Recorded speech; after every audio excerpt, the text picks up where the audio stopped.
saw me dancing, you would collapse with laughter. It's like watching a giraffe ice skate. It's just embarrassing beyond words. But language is free and available to us all.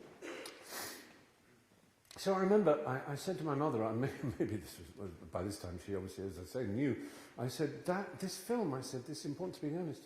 She said, yes, this is from a play by Oscar Wilde. And I'd sort of heard the name Oscar Wilde in the way that you would if you just sort of, it doesn't matter who you are, wherever you live in the world, if somebody said Fyodor, you'd probably say Dostoevsky. You don't have to have read Crime and Punishment. It's just a name that's in your head. It somehow resonates. It's like picking up measles or diseases. You just, you absorb the names that matter in the world without knowing where you've heard them. So I'd heard the name Oscar Wilde, but maybe I knew some of his incredible stories for children. I think my mother might have read me the Young King or the Happy Prince or some of his extraordinary fairy tales. But anyway, I lived right in the middle of the country, miles from the nearest town, or as the great English wit Sidney Smith once said when he was moved to a village in Yorkshire.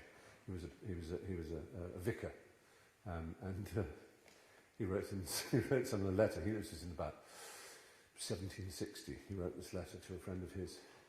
He said, "You ask what it's like where I am. I think I can best answer by saying I am simply miles from the nearest lemon," which is a very, very good way of describing being really stuck in the country. And I was miles from the nearest lemon. The nearest shop was 4 miles from our house, and so it was really, really deep in the country, and we'd bicycle and walk, and it was fine. And every 2 weeks, every Thursday afternoon, at about 3 o'clock, I'd walk half a mile to a corner of 2 lanes, and this sort of strange vehicle would arrive, which was a mobile library. And I was used to getting books out of it, and I got on, and the librarian said, "Hello, young man, what are you going to have today?" And I said, "Do you have any books by Oscar Wilde?" He said, "Well, yes." He said, "There you are, look." And there was the complete works of Oscar Wilde, all in one volume. I said, "Oh, I'll take them, I'll take it." He said, "Are you sure?" I said, "Yes." He said, "Well, good luck." So I read every word, including the introduction, of Oscar Wilde, and was completely mesmerised by this spirit that spoke to me across less than 100 years. This was let me see, if I was 10 or 11, it was 1969, so it was less than 70 years after he'd died, but he spoke to me across that 70 years. I get that voice, the rhythms of his words. I knew nothing about the man at all, absolutely nothing. So 2 weeks later, I came with the book to return it, and I said, "Was that really the complete works?" He said, "Yes, that's why it says on it, the complete works." He said, "Oh, I wish he'd written more." I said, "Well, there's some books about him over there," and there was a biography of him by a man called Montgomery Hyde, The Life of Oscar Wilde. It's the first of the kind. It was supplanted in greatness by Richard Ellman's great autobiography, but that was not yet written. And next it was another book called The Trials of Oscar Wilde. It was edited by the same man, Montgomery Hyde, and I thought, The Trials of Oscar Wilde? That's very strange. So I took both books, went home, started to read. And I read about this young man growing up in Ireland with his father, Sir William Wilde, and his amazing mother, who was this Irish freedom fighter.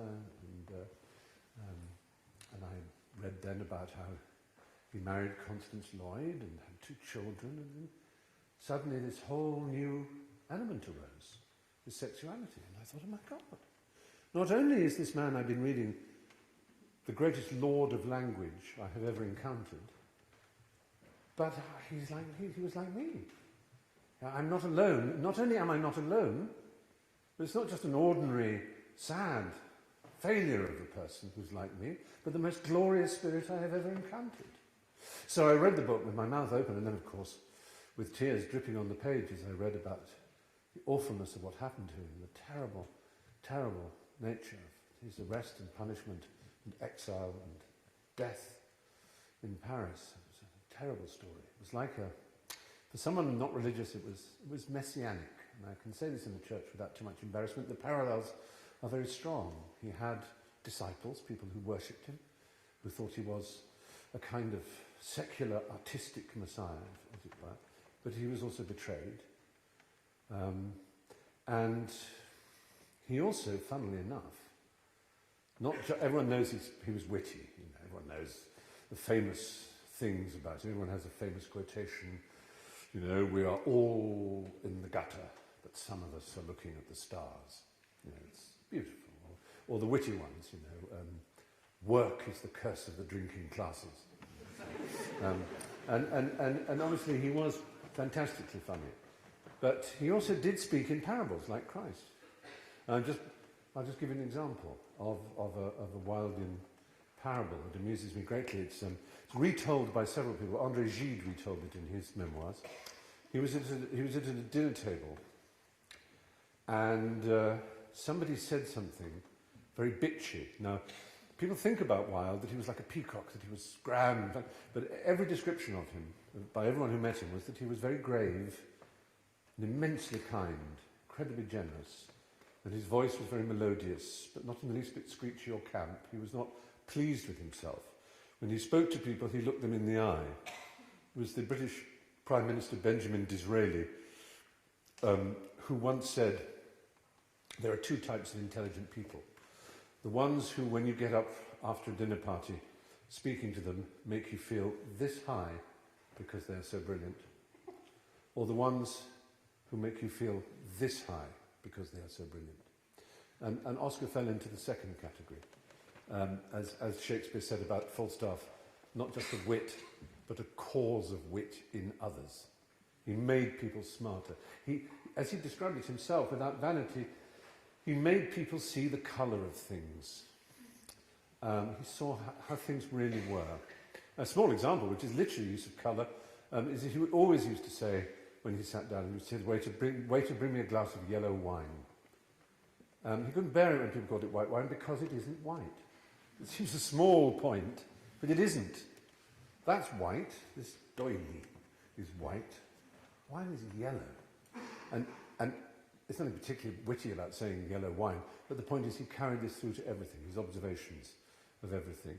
Anyway, someone was being bitchy at the table, and Wilde enjoyed conversation, and he thought it should be kind, and it should be amusing, and it should take things further.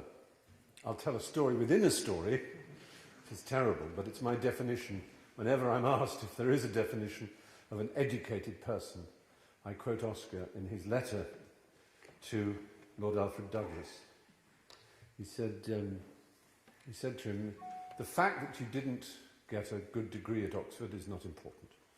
The fact that you didn't even get a bad degree at Oxford is not important. Many fine minds have been to university and not got a good degree or any degree. But what is inexcusable, it seems to me, he said, is that you didn't in your 3 years at Oxford acquire what used to be called an Oxford manner, which phrase I take to mean, he said, the ability to play gracefully with ideas. Which I think is a fantastic phrase, don't you? The ability to play gracefully with ideas. And that for Oscar was what should happen around the dinner table. Anyway, someone was being very bitchy. And Oscar suddenly said, out of nowhere, according to Gide and the various others who were at this table, he suddenly said, the devil was walking one day in the Libyan desert. Everyone turned. He said, and he saw a monk being tormented by some demons. And he approached, and the demons fell to their knees and said, Master. And he said, the devil said, tell me, what happens here? And the demon said, oh, Master, for 39 days and 39 nights we have tried to turn this man of God against his church, against his Christ, against his religion, but he is steadfast and faithful, and there is nothing we can do. We have offered him powers and principalities. We have offered him riches and wisdom. We have offered him the delights of the flesh, but he will not be tempted. So faithful and steadfast is he. And the devil said, out of my way.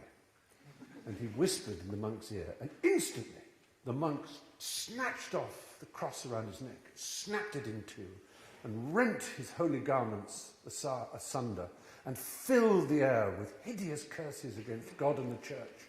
And the demons bowed down, and they said, truly, you are the master. What did you say? in so short a time, and in 39 days and 39 nights, nothing we could say could turn him away. And the devil said, well, it was very simple. I just told him his brother had been made Bishop of Alexandria.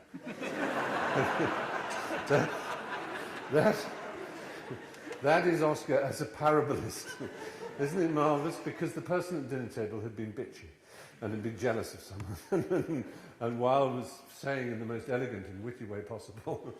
And so anyway, there's so many things I could say about Oscar, and I'm supposed to be talking about myself and my book, but I know you're going to buy my book anyway, so it's irrelevant for me to have to come to it. I suppose it is just one of those very fortunate things that happened to me, is that my relationship, if I can call it, if I dare call it that, with Oscar, continued into the 1990s when I was asked to play him in a film. And I can remember someone saying to me halfway through, they said, it's a very natural question to ask an actor. They said, do you take Oscar home with you at night? Do you live him so completely that you sort of feel you become him at night? And I said, well, it's a lovely idea, but do you know how films work? I said, for example, today, this was absolutely true, that day we'd been in the studio, and in the morning we'd done a scene which had been at the very opening of the film, down in the silver mine in Leadville, Colorado, where Oscar goes lowered down in a bucket into the silver mine, and he gives a talk to the miners there, which is true, which is what he did in America. He was on a tour of America. It was before he was famous for having written anything. And he was asked by Richard Doyley Carte, who was in charge of Gilbert and Sullivan operas, to go to America, because no one had heard of Oscar Wilde, and Gilbert and Sullivan had just written an operetta called Patience, which made fun of Oscar and his circle. And Doyley Carte thought, well, he'd better send Oscar over to America so everyone would know what an aesthete was like, what someone like Oscar was like, because it was otherwise the operetta would make no sense. So anyway, Oscar went on his tour of America. He goes down into the silver mine and he speaks, he gives a lecture. He gives what is probably the first ever lecture ever given on what we would now call interior decoration. He called it The House Beautiful. But his other lecture, which is the one he made down in the mine, was on Benvenuto Cellini, the Renaissance silversmith and sculptor. He said, because of the silver they were in Leadville, although it's called Leadville, Colorado, it was actually a silver mine. And he talked about how extraordinary it was that something like silver could be turned into something so beautiful as a Cellini object, or something so ugly as a dollar. And he was a great political writer, Wilde. By all means, answer the text. By all means, it's probably very important. And if you don't know him as a political writer, then I would urge you to read an essay of his called The Soul of Man Under Socialism, which is extraordinary book. But anyway, extraordinary essay.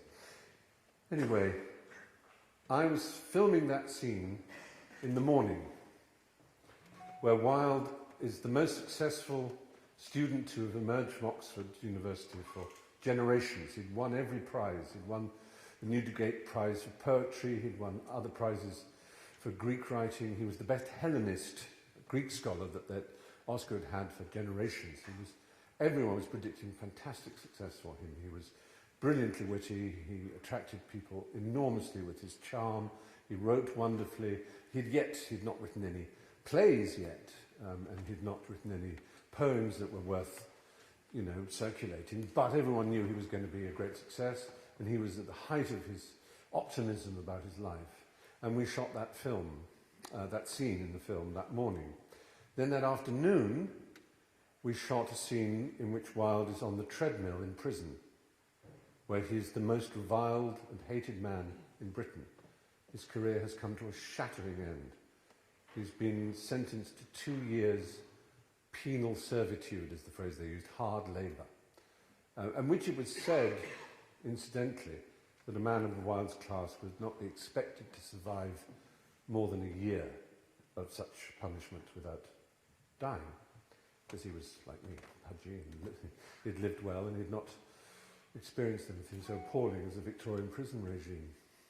And amazingly, the Judge Wills, said, and these are his exact words when he sentenced Wilde,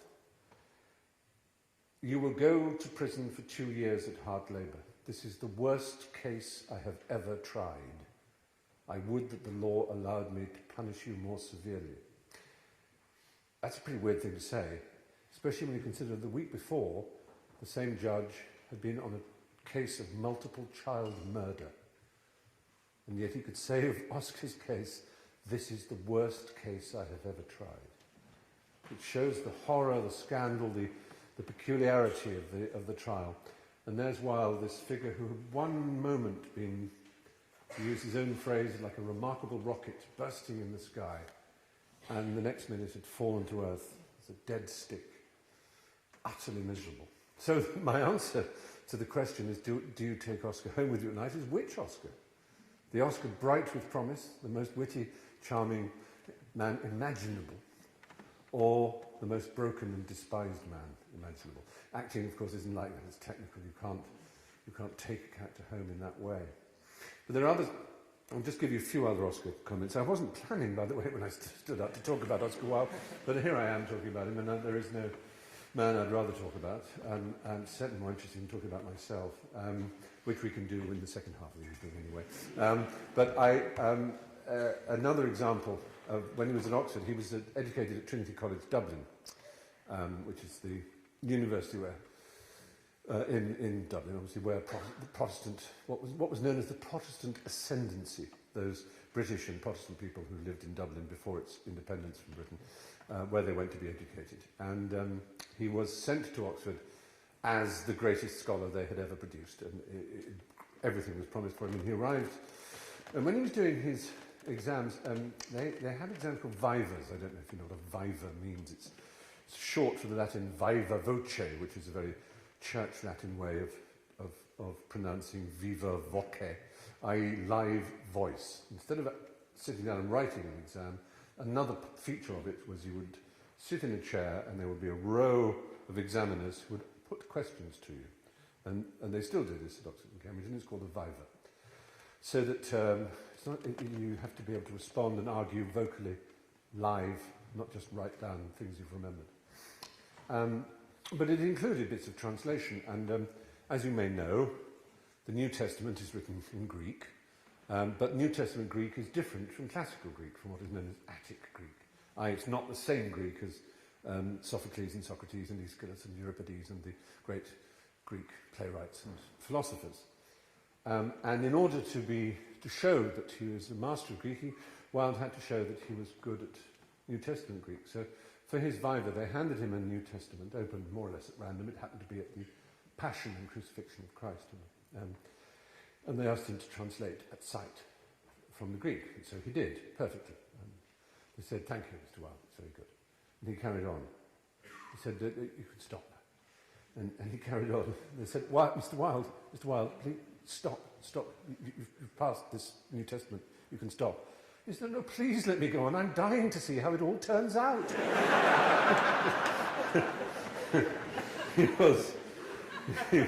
There's no one like him.